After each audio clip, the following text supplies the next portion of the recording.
ആദിയിൽ ഒന്നുമില്ലായിരുന്നു. ആ മഹാശൂന്യതയിൽ നിന്ന് പ്രപഞ്ചവും മഹാദേവനും പ്രത്യക്ഷപ്പെട്ടു.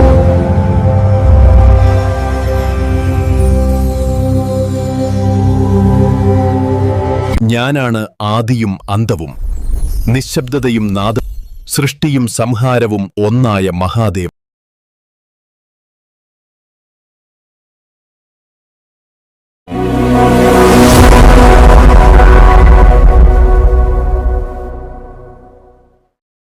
ശിവൻ കാലത്തിനപ്പുറവും സൃഷ്ടിക്കപ്പുറവും നിലകൊള്ളുന്ന ശാശ്വത രൂപം.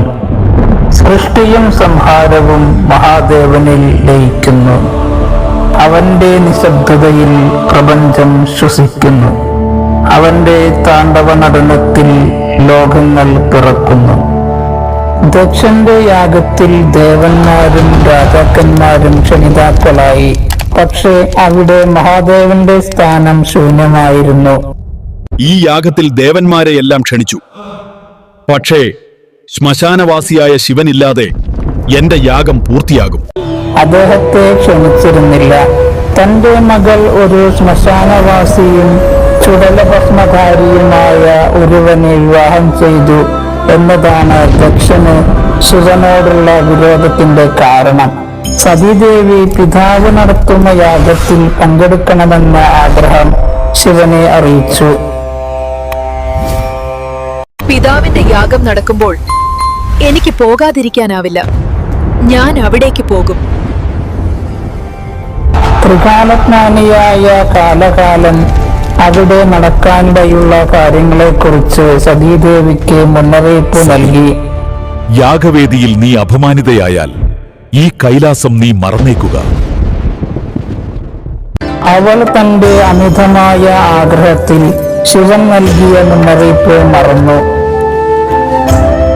സ്വാമി, പിതാശ്രീ നടത്തുന്ന മഹായാഗത്തിൽ പങ്കെടുക്കാൻ ഞാൻ പോവുകയാണ്.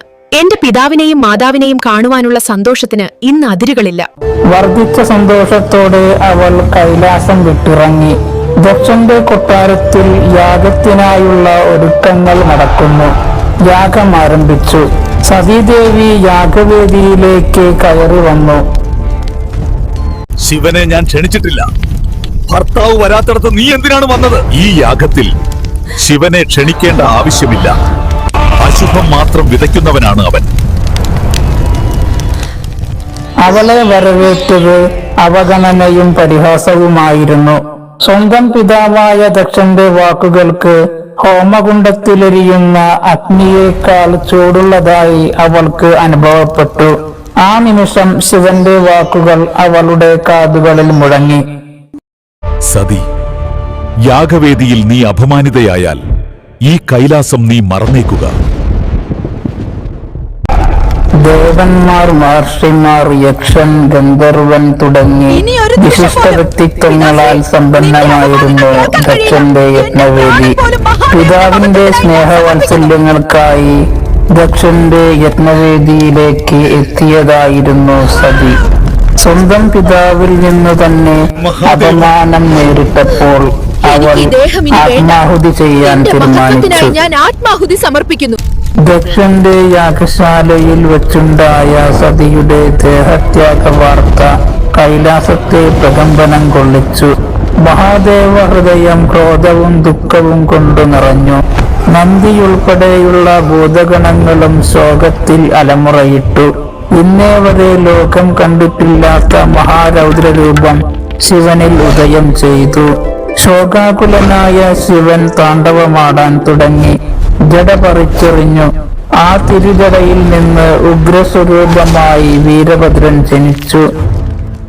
കാർമേഘങ്ങളെ വിഘടിപ്പിച്ച് ഭൂമിയെ പ്രകമ്പനം കൊള്ളിച്ചുകൊണ്ട് ശിവന്റെ ഭൂതഗണങ്ങളോടൊപ്പം വീരഭദ്രൻ ദക്ഷന്റെ യാഗശാല ലക്ഷ്യമാക്കി പുറപ്പെട്ടു. യാഗശാലയിൽ യാഗം പുരോഗമിക്കുകയാണ്.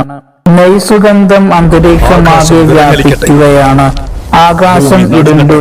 ഇടിയും മിന്നലും ഭൂമിയെ ഭയം കൊണ്ട് മൂടി. വീരഭദ്രൻ ഭൂതഗണങ്ങളോടൊപ്പം യാഗശാലയിൽ പ്രവേശിച്ചു. വീരഭദ്രൻ യാഗശാലയിൽ നാശത്തിന്റെ ഭീതിയുടെ വിത്ത് വിതയ്ക്കാൻ തുടങ്ങി. വീരഭദ്രന്റെ കണ്ണുകളിൽ ക്രോധം ജ്വലിച്ചു നിന്നു. ശിവന്റെ കൃപാശക്തി നിറഞ്ഞ ആ രൂപം ദക്ഷന്റെ ശിരസ് ഛേദിച്ചു. ആ കാഴ്ച ദേവന്മാരെയും യാഗശാലയിൽ സന്നിഹിതരായവരെയും ഒരുപോലെ ഭയപ്പെടുത്തി.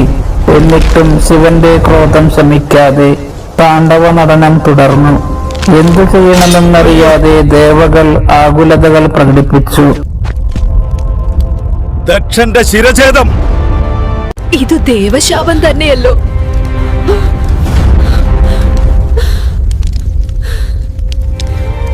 മുത്തശ്ശി, പിന്നെ ദക്ഷൻ എന്താ സംഭവിച്ചത്? അത് പറഞ്ഞില്ലല്ലോ. എല്ലാ ദേവന്മാരും ചേർന്ന് ദക്ഷൻ ഒരു ആടിന്റെ തല കൊടുത്തു. ശിവന്റെ താണ്ഡവം എങ്ങനെ അവസാനിച്ചു എന്നും ഞാൻ പറയാം.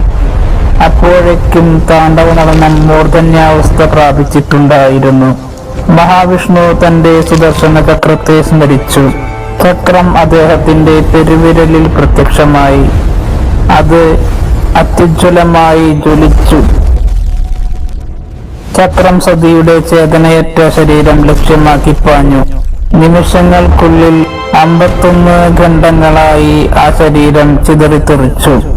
ആ ശരീരഭാഗങ്ങൾ ചെന്നു വീണ സ്ഥലങ്ങൾ 51 ശക്തിപീഠങ്ങൾ എന്ന് അറിയപ്പെട്ടു. ജഗതിയുടെ രക്ഷയായ അമ്മേ, നമസ്കാരം. ഇതിനെക്കുറിച്ചൊരു വീഡിയോ ചെയ്തിട്ടുണ്ടായിരുന്നു. ലിങ്ക് ഡിസ്ക്രിപ്ഷനിലും കാർഡിലും എന്റെ സ്ക്രീനിലും കൊടുത്തിട്ടുണ്ട്. 51 ശക്തിപീഠങ്ങൾ ഭൂമിയിൽ ദിവ്യശക്തിയുടെ നിറസാന്നിധ്യമായി മാറി. ശിവനോടുള്ള സതീദേവിയുടെ പ്രണയം അനന്തമായിരുന്നു. ഹിമവാന്റെയും മേനയുടെയും മകളായി പാർവതി എന്ന പേരിൽ തന്റെ പ്രണയം വീണ്ടെടുക്കുവാൻ സതീദേവി പുനർജനിച്ചു. അവൾ സദാസമയം ശിവഭക്തിയിൽ മുഴുകി.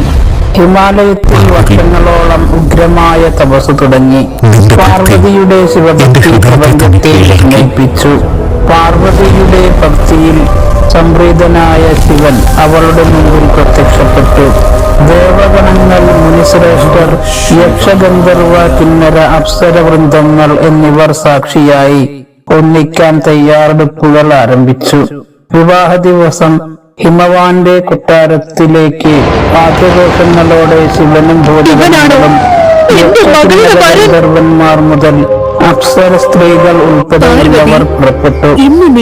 സ്വയംവരപ്പന്തലിൽ പ്രവേശിച്ച ശിവനെ കണ്ട് ഹിമവാന്റെ പത്നിയും പാർവതിയുടെ മാതാവുമായ മേന ഭയപ്പെട്ടു.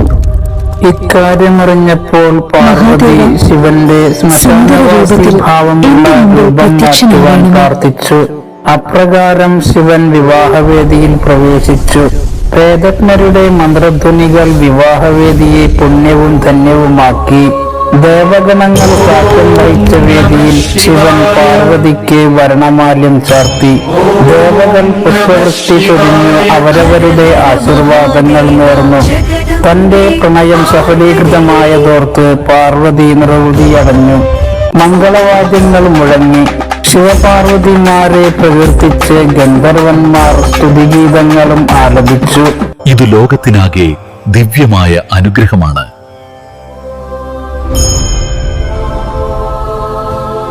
കൈലാസത്തിലെ മനോഹരമായ നദിയാണ് മാനസ സരോവരം. തീരത്ത് തന്റെ ശരീരത്തിൽ ലേപനം ചെയ്തിരുന്ന കുങ്കുമത്തിന്റെ പൊടി കൊണ്ട് ഒരു മനോഹരമായ മനുഷ്യരൂപം തോറ്റിയെടുക്കുകയാണ് ശ്രീ പാർവതി. അവൾ ആ രൂപത്തിന് തേജസ്സും ഓജസ്സും പ്രാണനും നൽകി തന്റെ ആജ്ഞാനുവർത്തിയാക്കി മാറ്റി. പാർവതി മാനസ സരോവരത്തിൽ കുളിക്കാനിറങ്ങി. മാനസ സരോവരത്തിന്റെ കവാടത്തിൽ ആ ബാലകനെ കാവൽ നിർത്തി. ഇവിടേക്ക് ആരെയും പ്രവേശിക്കാൻ അനുവദിക്കരുതെന്ന് നിർദ്ദേശവും നൽകി കുളിക്കുവാൻ ആരംഭിച്ചു. ഈ സമയം ശിവൻ കൈലാസത്തിലുണ്ടായിരുന്നില്ല. ഇങ്ങനെയാണ് ഗണപതിയുടെ ഉത്ഭവം. ശിവൻ മാനസ സരോവരത്തിലേക്ക് പ്രവേശിച്ചതും ആ ബാലകൻ ശിവനെ തടഞ്ഞു. അമ്മ സ്നാനം ചെയ്യുകയാണ്. ജലത്തിന്റെ സ്പർശം, ദൈവികാനന്ദം തന്നെ.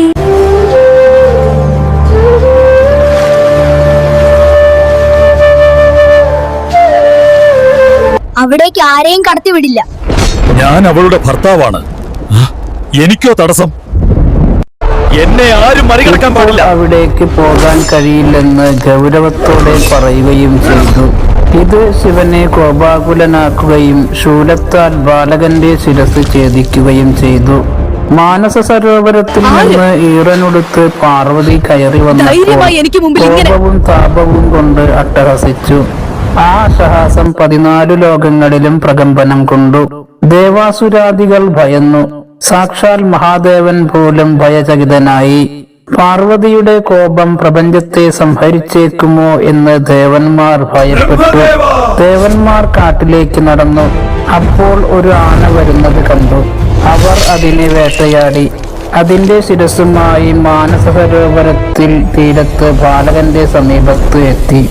മഹാദേവൻ ബാലകന് ആനത്തല വെച്ചുകൊടുത്തു. പാർവതി ദേവി ബാലകന്റെ ശരീരം വാത്സല്യത്തോടെ തലോടി. ബാലകൻ ഉണർന്നു. ദേവഗണങ്ങളുടെ നാഥൻ അല്ലെങ്കിൽ പതി എന്നർത്ഥത്തിൽ ഗണപതി എന്ന് നാമകരണം ചെയ്തു.